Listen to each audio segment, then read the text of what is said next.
ऊपर से सब कुछ बिल्कुल सामान्य दिख रहा है, लेकिन अंदर ही अंदर पैसा, राज और एक ऐसी चाल चल रही है जो बिल्कुल सही नहीं लगती।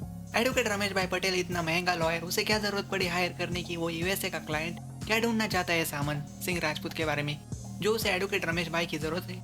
युवराज ठाकुर कहता है जरूर उस रमेश भाई पटेल का उस एडवोकेट अंजलि के साथ कोई ना कोई रिश्ता है, क्योंकि ये केस उसने एडवोकेट अंजलि की वजह से ही लिया है। और सबसे इंटरेस्टिंग बात, युवराज रति को बताता है अक्षय तृतीया वाले दिन उस यूएसए के क्लाइंट ने आपकी गंगा जैसी पवित्र अंजलि के लिए मंगलसूत्र और शादी का जोड़ा भेजा था। जरूर उस आदमी का अंजलि के साथ कोई ना कोई रिश्ता है।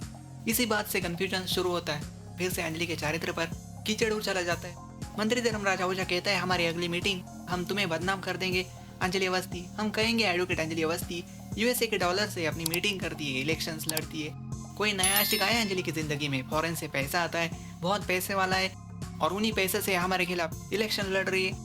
अंजलि धर्मराज से गंदी बातें सुनकर गुस्सा हो जाती है और उसकी गिरेबान पकड़ती है ए धर्मराज आहूजा, और कहती है मैं एक नारी हूँ, अद्भुत प्रजाति, कभी माँ, कभी बहन, कभी बेटी, कभी पत्नी, तो कभी शक्ति का स्वरूप, और ये सब नारी के कई रूप है।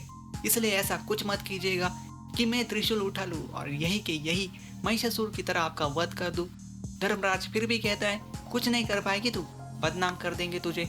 युवराज, उदय प्रताप, सोनल, धर्मराज सब अंदर से डरे हुए, पर फिर भी अंजलि का कॉन्फिडेंस, अंजलि की ताकत तोड़ने की कोशिश की जा रही है। पर अंजलि साफ कह देती है मुझे मेरे पापा चाहिए।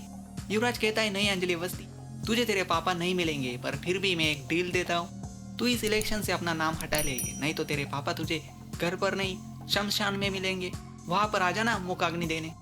अंजलि साफ देखती है सब डरे हुए उससे, फिर भी उसे धमका रहे और साफ मुंह पर कह देते उनकी अगली मीटिंग में बदनाम कर देंगे। सोनल अंजलि को घटिया तेरे जैसी चरित्रहीन औरत कहने जाती है। तब अंजलि चिल्लाती है ए, और सोनल के बाल खींचती है। रावण ने कभी माता सीता के बाल खींचे थे, पर इस कलयुग में माता सीता रावण के बाल खींचती है। सब अपनी पार्टी बदल लेते, मैं एक राघव और अभय अपनी पार्टी बदल लेते। ये लोग नहीं चाहते अंजलि जीते। अब तो मौका भी मिल गया है अंजलि के कैरेक्टर पर कीचड़ उछालने का। सबके सामने ये बात आती है, खासकर अभय के, कि अंजलि को यूएसए से किसी मंगलसूत्र और शादी का जोड़ा भेजा है। गौरव अंजलि से कहता है गिनी को बचा लो।